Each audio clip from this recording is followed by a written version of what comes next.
Hi, I'm Jill Allor. This video is a presentation, a slightly expanded version of a presentation that I did for the Ontario Association for Developmental Education. The title is Literacy Instruction for Students with Developmental Disabilities. What do we know and how do we put it into practice?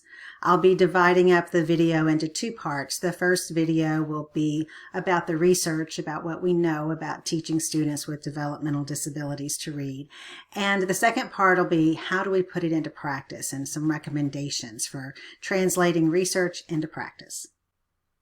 I need to begin with a couple of acknowledgments. The first is that several research grants that were funded by the Institute of Education Sciences has supported this work. So those are listed there. And I also want to acknowledge a financial interest in the curriculum Friends on the Block that was created as part of those research grants. And I do have a financial interest in that program. This will be a very brief review of the research and focus on our early work at SMU, as well as the development grant that we had, and just a bit about the research that is ongoing right now. Then in the second video, I will give you recommendations for putting this research into practice.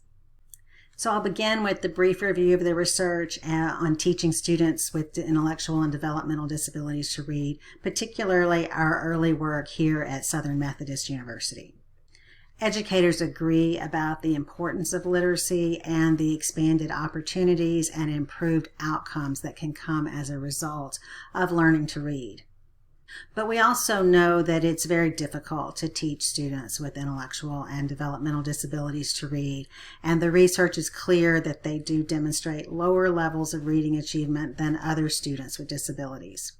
We've had a relatively limited amount of research on how to teach students with intellectual disability to read, but that research is definitely growing. Most of the research in the past has been on teaching isolated skills, such as very specific phonics skills.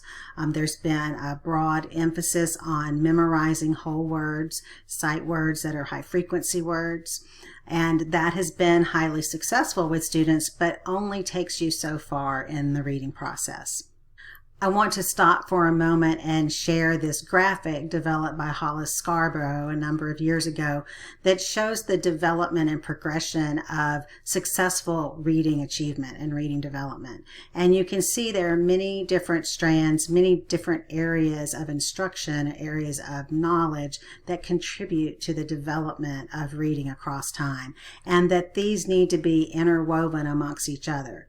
So in terms of students with intellectual disability, there's been research in the past that focus on one strand at a time. But fortunately, research is moving ahead and looking at multi-component programs, or another term that I like to use are comprehensive programs that address multiple strands and how they all work together. The goal of these programs is to help students read independently and understand what they read at least at a level that is similar to what they're able to listen to and comprehend. So the goal is definitely independent reading that results in comprehension. You can see a number of studies down here, including this first one that I'm going to share with you about now. Our first funded project at SMU we called Project Maximize, and the goal of that project was to determine if a comprehensive phonics-based direct instruction reading program, one that's been proven to be effective with students with average to above average IQs, would that program also be effective in teaching these early reading and language skills to students with IQs that were ranging from 40 to 79.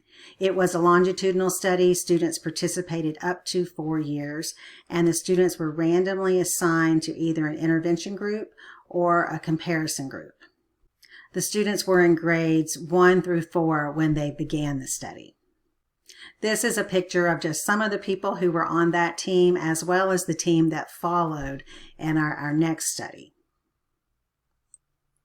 One of the best things about research grants is that you get to have a team of people working with you, and each of these people brings a wealth of experience and expertise from a variety of different areas. So we were very fortunate to have such a wonderful team of people. So our big question was, would this comprehensive instruction that was proven effective for students with IQs of 80 and higher also be effective for students with lower IQs? The program we used was a direct instruction program. It's called Early Interventions in Reading. It was written by Joe Torgeson and Patricia Mathis, an excellent program. And this study here by Dr. Mathis and others is a study that demonstrates its effectiveness with students with average or above average IQs, early literacy instruction with first graders. It's consistent with what we know about scientifically based reading research, other terms that are more common right now, science of reading, and structured literacy. We definitely are in line with all of those principles. The answer to our question was most definitely yes. The students who received this intervention definitely outperformed students in the comparison group who received business as usual instruction on all measures of language and literacy, except for two. One is listed here as high frequency words. Both of the groups did equally well on high frequency words, and also both of the groups did equally well on listening comprehension. But there were a lot of ifs and buts in this case. One was that the intervention needed to be implemented with very high degrees of fidelity. And we had an entire team of people working with the teachers to make sure that they were implementing the program with high fidelity, but also able to customize it to address academic and behavioral needs. So we frequently met with the teachers and brainstormed about challenges we were having and what could be done to make sure we were implementing the program well, but also customizing it for individual needs. It was also very intense in that we had 40 to 50 minute daily lessons and small groups of anywhere from only 1 student to 4 students. As I said, the answer to our research question was definitely yes, but there is a but. The but is that response was relatively slow and quite variable. Some students responded much more quickly to instruction than other students. And even with this intensive intervention, it took up to about 4 years for some of those students with more moderate intellectual disabilities to master basic first grade reading skills. The reference to the final overall study is this paper here that was published in Exceptional Children. So it's down here for you, and I'll also have it at the end of the presentation and in a resources file for you that you can download. This is a list of all of the measures that we administered as part of that project. You can see that they include all of the areas, all the different strands that you saw in the rope graphic earlier. This is a really nice graph that shows you a good picture of our data. The actual data for students, really all students, but particularly students with intellectual disability, never ever is on a straight line like this. It's always bouncing around. Performance varies from session to session. There's a lot of variability. So what you're seeing here is not the actual scores of the students in the project, but you're seeing the predicted scores of students at various IQ levels. So let me explain a little bit about what I mean. These top 2 lines show you the predicted score if a child had an IQ of 75, so in a borderline range, not where they're meeting the criteria for an intellectual disability, but in that borderline range, you can see they would be predicted to perform like this if they're in the treatment group and like this if they're in the control group. So the blue line represents the treatment and the green line represents the control group. And this measure is oral reading fluency. It's Dibble's first grade oral reading fluency. So the students are reading a passage. So you can tell at the beginning a student with an IQ of 75 would be predicted to start based on our data with a score of just under 20. So probably that's around 19, maybe 18 words. And after 4 years of progress, 4 years time, they would be predicted to get all the way up to 120 words per minute. So a very fast pace on an ending first grade level passage. And if they were not in our treatment group, if they were in the business as usual group, they would also do pretty well and end up with over 100 words per minute. In that particular study, I can tell you that students who were in this borderline range, who were in the business as usual group, were getting a fairly similar program that did include explicit instruction in systematic phonics, as did our program. But the students in the intervention did outperform and significantly outperform the students in the control group. So this would be the predicted scores. I can also tell you that those students, by the time the ones that started our study in first grade and ended in fourth grade, there were quite a few students who were actually meeting benchmarks on state level tests. So they were reading either very close to grade level or on grade level. So that did happen in the study, including students that were in the treatment group as well as some students in the comparison group, because there was a lot of explicit systematic phonics instruction going on in both groups. This is the same graph. I've now circled the middle two lines, and you can see that the predicted scores for a student with an IQ of 62, if he participated or she participated in our treatment and our intervention, they would have gone from around 10 words per minute all the way up to about 70 or so words per minute. And if they were in the comparison group, they would have gone from around 10 words per minute up to just under 60 words per minute. So here kids were they were doing a lot of reading, because by the end of first grade, you need to have mastered quite a few irregular words and basic phonics skills. So you're reading on average, an ending first grader is going to read about 60 words per minute. 40 words per minute or so is usually considered to be a benchmark. So students in this category did achieve up to past ending first grade level. And those were students, this was the predicted score for a student who had an IQ of 62. So this is that same graph, and now I've circled the lowest two lines. These are predicted scores for a student who would have an IQ of 47. So what we would often think of moderate intellectual disability, that's a term that would be used, but on the lower side of our range of 40 to 79 that were in the study. And students in that lower range that were in the comparison group essentially were not learning how to read, at least not enough that any of those skills showed up on this particular measure. They weren't able to apply any skills to a passage, to reading a passage out loud.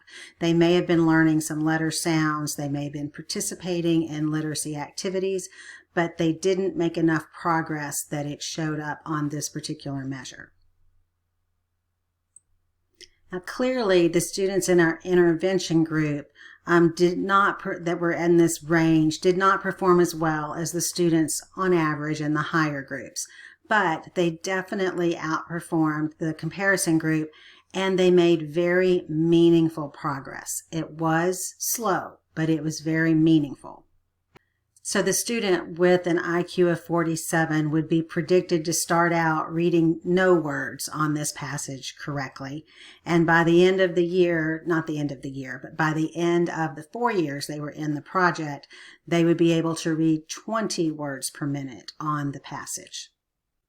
In order to read 20 words per minute, you would need to have some sight word knowledge of irregular words, so you could recognize some words that are high frequency irregular words, and you would also need to be able to sound out some words. So students at this point had a fair number of irregular words that they knew and were learning and were beginning to decode some words.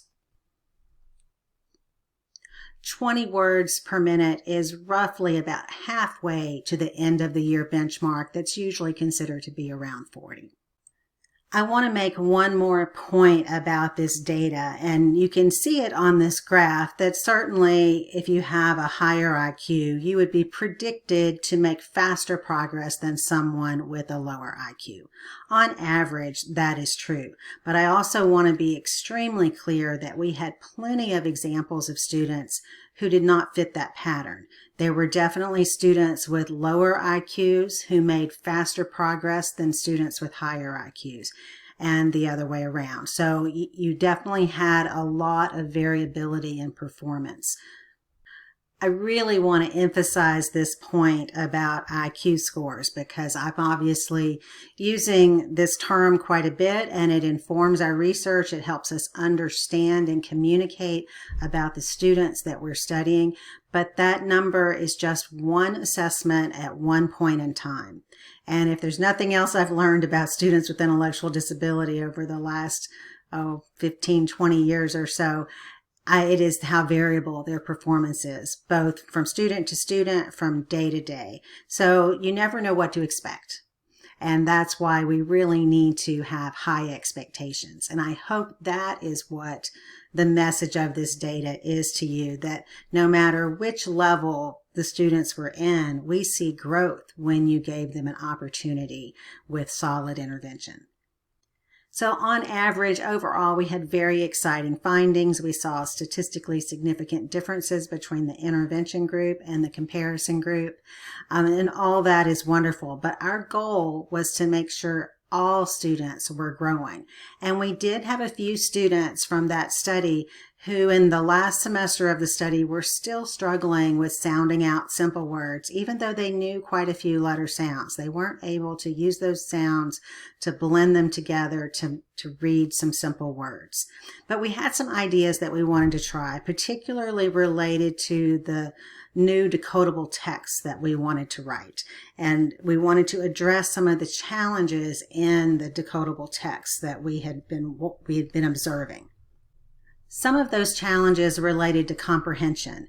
For example, in one of the books, there was a story about a bubble bath, but instead of talking about a bubble bath, the word suds was used, and the students did not know what suds meant. And even when we taught what suds meant, it still was confusing to them because they associated what they were reading with bubbles, not suds. Another thing that made it difficult for the students to comprehend some of the books we were using was that the syntax was somewhat awkward, particularly at these very early levels. It just didn't sound like spoken language.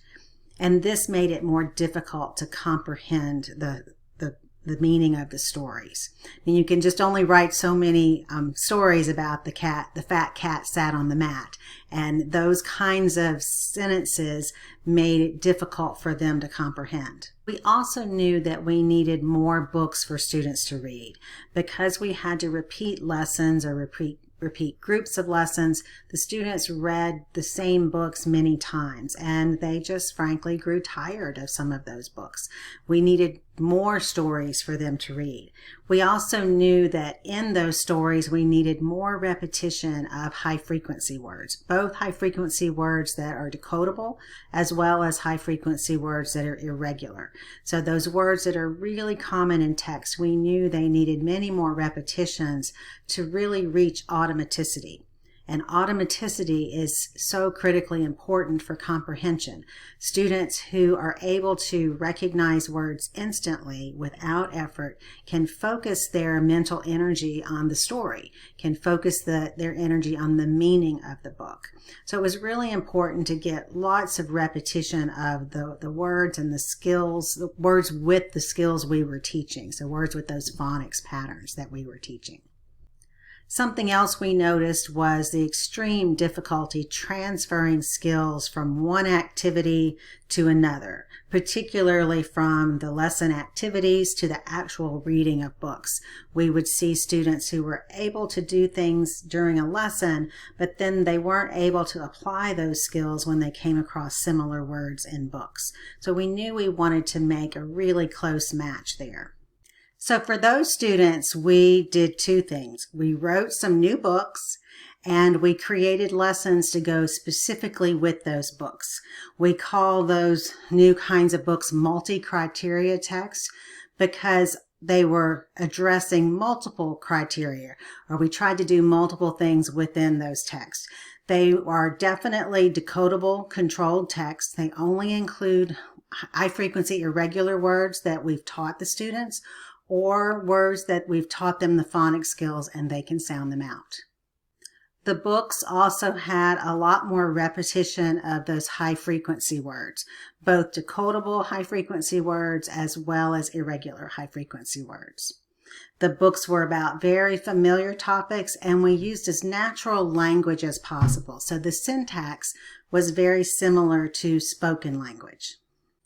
We did include relatively more high-frequency irregular words than typical decodable readers. Not a lot more, but more than what you usually see. And we did this because this enabled us to tell stories using more natural-sounding sentences, because those high-frequency irregular words are also some of the first words that we use in our spoken language. And as I said, we created lessons specifically to match the words in our new books. This is the reference for the article we wrote about the data I'm about to share with you. It'll also be in the resources. Here's an example page of the new text that we wrote. We took existing books and with permission, we rewrote the story. So the story had the words in it we wanted the students to practice. So here you can see crack, crack, the bat hits the ball. I did it, said Sam. I hit the ball. Look at the ball, said Tom. Look at the ball go up, up, up. Where will the ball go? So you can see that it's got a lot of repetition of very simple words in there. Some of these are irregular, like where. Look is considered to be irregular at this stage because we haven't taught students the patterns for the OO. So we taught that word as a whole sight word or irregular word, look. We have a picture underneath the word ball because it breaks the rules, but we're not teaching that word just yet. So we have a few supports there that were part of that book. The lessons that we did followed the same plan that we used in early interventions in reading, but the words that we practiced were exactly from the book. You can even see the sentences that we practiced within the lesson were sentences taken from the new book. You can see more information, a lot of details about this in the research article, but the gist of our data was very clear. They did not know these words during baseline, and when we introduced each book, they learned the words in that book. So you can see when we introduced the book, they learned the words. And the same thing here. So students who had, the first student was only reading 10 words or less on our list, and by the end he was reading close to 75 words, and they had to read the words, I think it was within about 4 seconds. And you can see the same thing for the second student and the third student, pretty similar growth. The third student was reading about 50 words, so not quite as many as the first student. So again, these were students who were a little bit stuck. They knew letter sounds, but they weren't blending those sounds together to read words. And once we started using these new lessons, they started to show clearer growth. And within one semester's time, that's when these gains were made. So our next step was to write a development grant and get funding to support the development of an entire program based on what we just tried out with a few students and a few books. So the goal of this program, or the goal of this grant, was to create a supplemental literacy program that would provide extensive practice with multi-criteria text, and we were specifically looking at the impact on students with intellectual disabilities. Our original intention was that it would be a supplemental program that you would combine with a different program, but we ended up creating something that was quite comprehensive. And our advisory board during the development grant said that they saw this not as a supplemental program, but as a comprehensive program in early literacy. And the program that we developed during this grant is now commercially available under the name Friends on the Block. So with that research grant, we developed the curriculum. It's an early literacy intervention. The intention was for it to provide the supports and the practice needed so all students could attain early literacy skills, particularly those with intensive needs, such as students with intellectual and developmental disabilities. And we piloted it with 18 students. So the program includes customizable and engaging books and materials. So it's 60 different student readers. And then we have explicit systematic lessons that go along with each of those student readers. And there are games to provide a lot of practice and cumulative review in a lot of fun ways. So our lesson structure looks like this. We start with a warm-up, very common direct instruction style lessons. This should look very familiar to many special educators, where you teach skills very directly, but we designed it as a very quick warm-up where you review those key skills or you introduce those key skills in the warm-up. Then after that warm-up, you spend a good portion of your lesson reading the book, because the book is designed to give students practice on exactly the skills that were being taught in that warm-up. So the book gives them lots of practice with those words while they're reading, and doing it in a way that is meaningful and connected to language, not just word recognition and isolated word practice, but it's also applied in the book. And then the third part of the lesson are learning games. And those learning games are a way to do more of what you did in the warm-up, but do it in a more engaging way, give lots of opportunities to respond. And then you can customize the lessons very easily by choosing games that practice the specific skills you want your students to practice. So if they're having difficulty recognizing the words that are in that level, you would play word bingo. If they're having difficulty recognizing the sounds that go with the letters or saying the letter sounds, then you would practice our game called Climb and Slide. If you want to do some mixed practice of applying with the book, you play this game that's kind of hidden, very small here, is Scavenger Hunt. So with Scavenger Hunt, you would look through the book and find the word want, and then they can build the word want.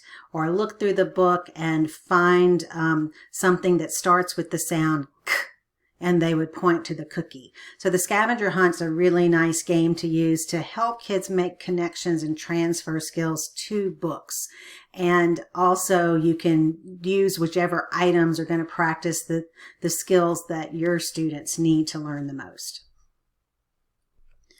Ideally, you would have lessons of at least 30 minutes a day, but it could be a little less. You can do 20-minute lessons and just have a shorter period of time for book reading and learning games. It's best if you do this every day, but we've also seen students have some success doing it a couple of times a week.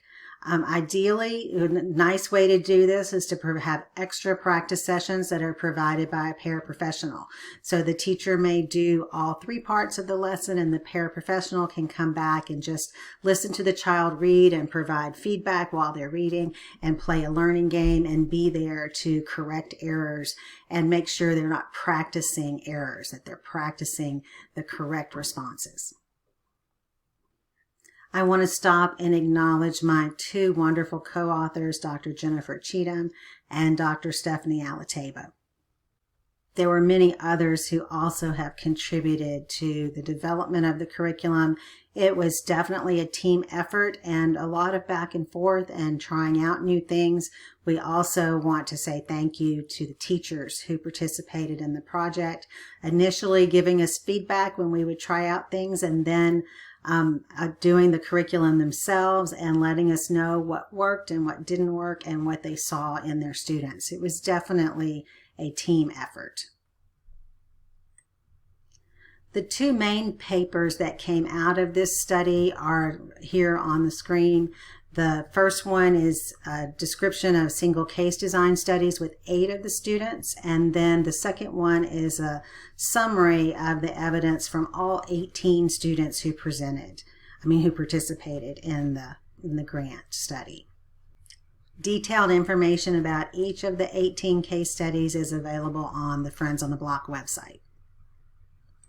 This table is also on the website, and you can see the ages of the students who participated in the study.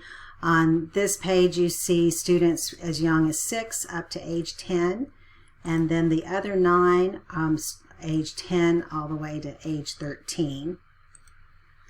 You can see the IQ range of the different students. You can see where they started and ended in the program itself, but what I want you to pay attention to more right now is their Peabody Picture Vocabulary Test scores. So these are age equivalent scores. So for example, Anne was a 6-year-old, and her age score for this vocabulary test was similar to a 2-year-old. Another student who had a very similar age score was a 10-year-old. So a lot of variability. You can see a lot of language challenges with the students. Here you can see some of their disability information, and then this is how long they participated in the single case design study. Let me show you the older kids, kind of a similar range, of course somewhat higher age equivalents. We had one student that was a little unusual, had an IQ that on the verbal score was 61 and the percent reasoning score was a 119. All of these scores are from the Wechsler abbreviated scale of intelligence, so that is an abbreviated scale, but the overall IQ was 88. So you can see the different students. Some came in with some knowledge, so they started in a slightly higher level. Some students came in with just a little bit of knowledge and started at the very beginning, but because they had more background knowledge, moved more quickly through the program. So those are some of the differences that you would see. I'm not going to go over the details here, but I did want you to know that our findings were very consistent. We had moderate to strong positive effects for every single student, and across irregular words as well as decodable words. And those increases were statistically significant. So you can see more details about that in our research article, and if you want to find out more about that. All the students did make progress in the curriculum, some not as much as others. So some made 2 levels in our curriculum. That's not grade levels, those are levels within our program. Some covered 6 levels within a school year. So for some examples, I want to tell you a little bit about 2 of the students. This student we call John, an IQ of 56. He started at the very beginning. He had very little literacy skills in the beginning. These are all common measures that are used with typically developing young children who have not yet learned to read or who are in the very early stages of learning to read. And he began the intervention not able to identify letter sounds or sight words, very few letter sounds at all. There was only, there were actually none that he got right on any of these measures, and struggled a lot with phonemic awareness, the ability to identify spoken sounds within words. And he did not know any of the words at level 1, so that's where we began. And after 27 weeks in the intervention, a total of about 50 hours, he had mastered the words in the first 3 levels and had shown clear improvement across the program. Each time we started with a new level of instruction, you could see where he learned those words. Our focus on the experimental design for these, our primary outcome measure, was word recognition. But we were teaching vocabulary, comprehension. It was a comprehensive program, but our outcome measure was word recognition because we used single case design and had a small number of students. Initially, this student did not want to participate in reading. I mean, he was 10 years old and was when he started, and did what he could to avoid reading instruction, but his engagement improved, especially whenever he was paired with another student. And now he's really enthusiastic about reading and excited about reading stories.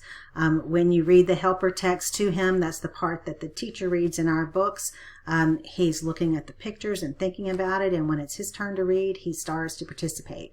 So we saw a real change in his reading behaviors, his interest in reading during the time that he was in the intervention. And then another student is Henry. Henry made faster progress, also started at level 1 because he didn't know the words in level 1, but he came in with some skills. Another 10-year-old at this point. He did participate in the program for a total of 57 hours. It was actually the spring of 1 year and the fall and plus a little bit of time in the second year. So part of 2 academic years for a total of 57 hours. So in the beginning, he knew most of his letter sounds. He was able to identify initial sounds in a spoken word. So if we asked him what's the first sound in fish, he was able to say f, but he struggled to blend and segment entire words. So his phonemic awareness was still pretty limited. He did read 6 words correct on the placement test, but the only words that he knew from our first level were the words A and I. So that's where he started. And he was in the program over, I said, 2 academic years, and he learned all of our words from levels 1 through 7 and really enjoyed participating in the program, was excited when we would bring in new books. He also liked reading the books on the iPad during his independent time and just really loved the games and things. So this is an example of a book that he was able to read. So this is a level 7 book. You can see the irregular words that we were teaching as well as the sounding out words. This level works on short I and short O words predominantly. And it also reviews all the words from levels 1 through 6. So in the book, you see the words that are targeted for level 7, but you also see words from levels 1 through 6. The text that's in gray, we call helper text, and that's read by the teacher and includes words that they're not ready yet to read. And then they read everything with a white background. So you can see the amount of text that he was reading at this point. So for more information about that study and the other students, I hope that you'll check out those articles and the information that is online on the Friends on the Block website. I'm extremely pleased to tell you that we now have a new research grant where we are conducting a randomized control trial to examine the efficacy of our program. With a randomized control trial that's a group design study, we can examine the impact on multiple variables.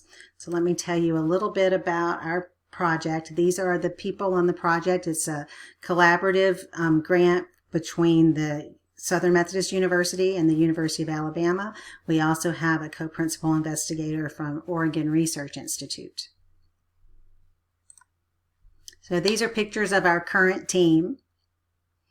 So excited to have a team of people working on this project.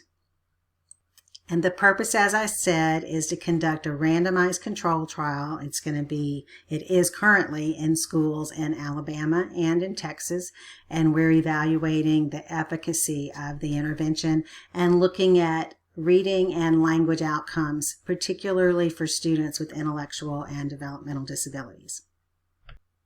Students in the treatment group are receiving daily intervention from teachers hired by our project, and they will be receiving instruction for about 2 academic years. And the students in the control group will continue to receive reading instruction from their classroom teachers.